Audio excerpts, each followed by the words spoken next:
Hey guys, Zom Fox here, and today it's time to do my review of Week 8 of the 2024 United Football League season, where I'll go over each of the 4 games in a quick little summary, as well as looking at the attendance and TV ratings for this past week.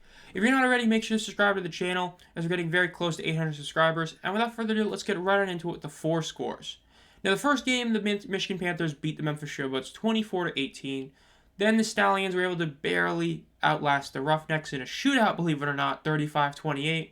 The Battlehawks barely beat the Defenders at 26-21, and the Brahmas were able to stave off a comeback attempt by the Renegades to win 20-15. For the first time in a while, every game was competitive. Yes, the team we all expected to win pretty much all these games did win, but these games were all very close games.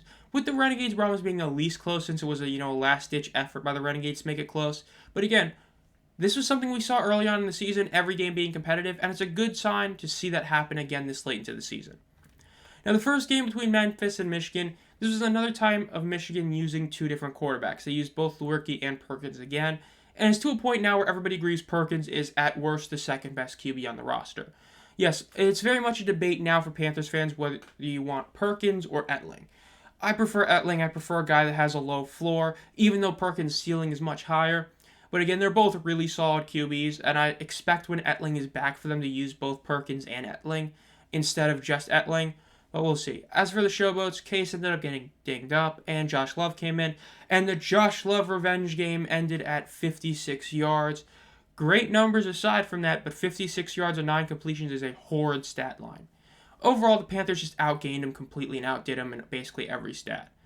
They had less fumbles, less turnovers, more time in possession, more sacks, more total yards, less penalty yards. The only thing they weren't good at was third down percentage. Everything else, Michigan just outdid them in. Even red zone attempt, they were 66% versus 50%. The Showboats rushing attack, once again, not good. Darius Victor was below average again, 11 carries for 33 yards, even though Papale and Dawood Davis ended up doing exactly what you basically expected, whether it be multiple receptions or another insane long one like Davis had.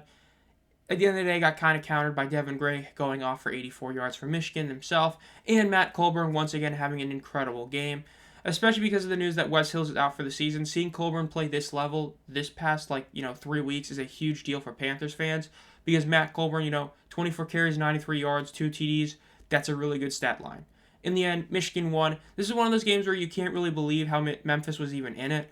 It did take a Jake Bates missed field goal as well, but in the end, Michigan got the W. Now, the Stallions Roughnecks, this is a game that I expected to be somewhat close, but by somewhat, I mean like a 13-point game, not a 1 touchdown and Houston is driving type. Yes, Houston had a chance to win the game. They did have the ball with less than a minute left to go score a touchdown, and they didn't. They got to the Beeham 39-yard line, and that was basically it. Both Henderson and Sinnott played. Henderson did look better, but they both did play naturally. Mark Thompson had his best game of the year. Looked a lot like the last year Mark Thompson, the 2023 version, 11 carries for 54 yards. Yes, he had the 37-yard long, but that was an incredible rush, and he had a lot of other very important rushes, so even though his average minus the 37 wasn't all that good, he was very solid this past week. Now, receiving-wise, Kiki Chisholm and Justin Hall both went off as well. Justin Hall showing why he was an all-USL player last year. The issue is the Stallions just beat him. Adrian Martinez had a down game passing, and his down game was 19 of 31 for 173, 3 TDs, 1 interception. He had 5 total touchdowns. Again, it was a down game for him through the air, but he still had a great game. Larry Roundtree and Ricky Person both went off on the ground. The Stallions, it was close by most metrics. The Stallions, though, turnovers are what made this game close because of what what the opposing team did with those turnovers. But in the end, the Stallions did get the W. They are still undefeated. 2 games left in the regular season to finish the regular season undefeated. Let's see if they can pull it off. Now, the next game is the DC Defenders versus St. Louis Battlehawks. Look, I talked about before, DC should have won this game. I find no real reason they shouldn't have. St. Louis was missing Marcel Aitman, Shakur Pearson, A.J. McCarron. DC was missing Calvin Harmon. That's a big loss. But they're missing 1 guy versus 3 guys. Now, yes, is that a testament to just how much better the St. Louis roster is? Admittedly, yes. But at the same time, it is a team playing a backup QB that's never started a spring football game. Well, let me rephrase that. It just hasn't, played in one this entire year pretty much in Manny Wilkins. Well, he didn't even play last year, that's right. Tiana did. So, yes, you're playing a guy that has never started a spring football game, going against a quarterback that is considered elite. Now, at this point, we kind of all agree that Te'amu, as well as Reggie Barlow, were probably carried a lot more by guys like, Blair, Jackson, and Smith last year than we gave them credit for and all that. Because Te'amu, once again, was not good. 2 interceptions with 2 TDs. It's not going to get it done. A 57 completion percentage. Less than 10 yards of completion. That's a bad number. Now, Manny Wilkins, while his passing left a lot to be desired, 50 completion percentage is not a good number. His 12 carries for 79 yards. I was talking to some Battlehawks fans in, comments. If this offense were to have a guy like Adrian Martinez in it, a really solid passer that can run the ball, this team would be so terrifying. But yes, at the end of the day, St. Louis won. There's not really much to say, even though they got outgained in a lot of yardage. They didn't turn the ball over. DC did. That's what ended the game for them. Now, the last game is the Renegades versus Brahmas. Quentin Dormady with his classic play, really inconsistent. One insanely good half, then one mediocre half. It wasn't bad. He didn't, have a Michigan game where it was like, great to garbage. It was, great to okay.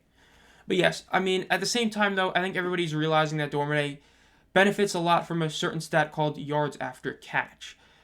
Anthony McFarland himself, of his 118 yards receiving, this is how many yards he got from catching the ball from Dormady. 1, 2, 3, 4, 5. That's it. 5 yards. I'm sorry, that's not impressive by a quarterback that your screen pass got taken for 50 yards basically twice. Because that's basically what happened. And then even Cody Latimer. Cody Latimer had 52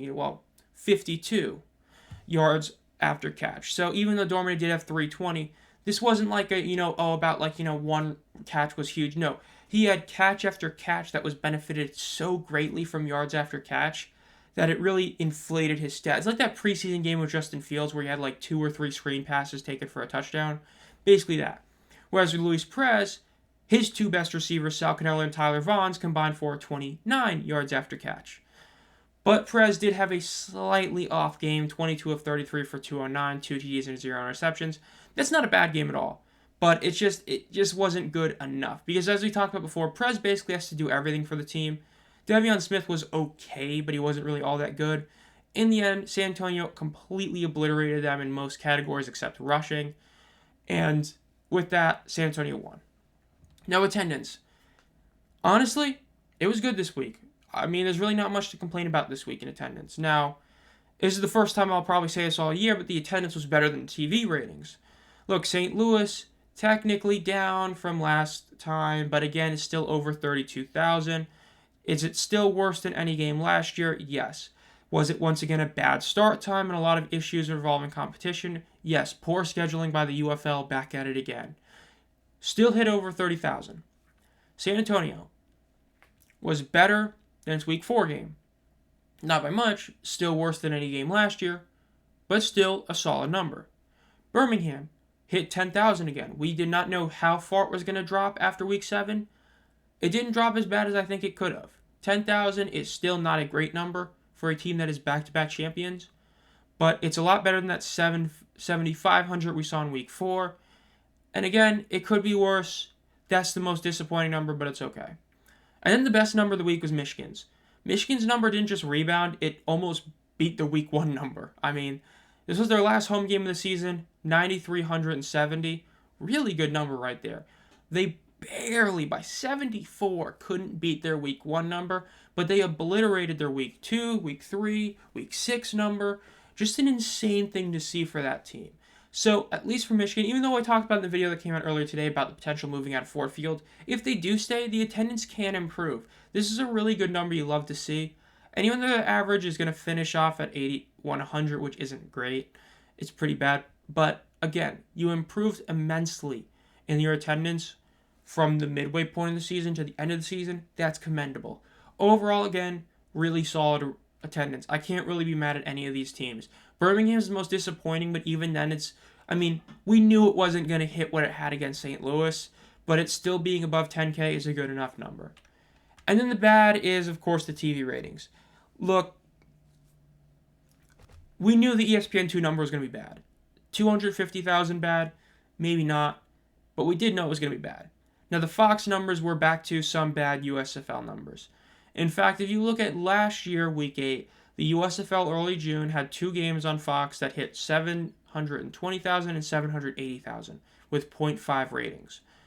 The UFL this time had a 0.4 and a 0.3 with 670 and 550,000. Not good. So yeah, those are some not good numbers right there.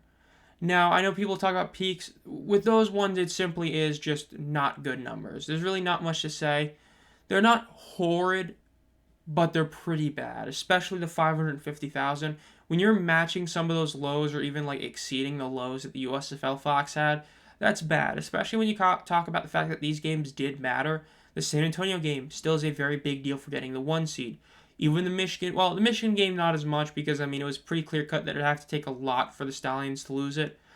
But again, is what it is. Now, the DC-St. Louis game, this is the number we want to see. A 1.1 million. The XFL's game last year, that was an overtime game at 3 p.m., so a slightly better time slot to most people, especially when you consider the Battlehawks, time zone earlier. That game hit 1.01. This game, 1.1. That's a really good number. That's the kind of number you love to see. That number makes up for a bit of the issues this week because that's a great number to see. The rivalry game did exactly what you wanted it to. A good number. And so with that, you got to give a lot of credit to that game for carrying the ratings pretty much this week. It was at a bad time overall, yet still hit a really solid rating. That's basically all I can say for that one. Good rating. So that'll do it. This has been Zomfox. If you enjoy this content, make sure to subscribe and hit the bell. Less than 20 subscribers away from the big 800 milestone. So think about subscribing to the channel as we are doing a giveaway at 1,000 subscribers. And as always, have a great night.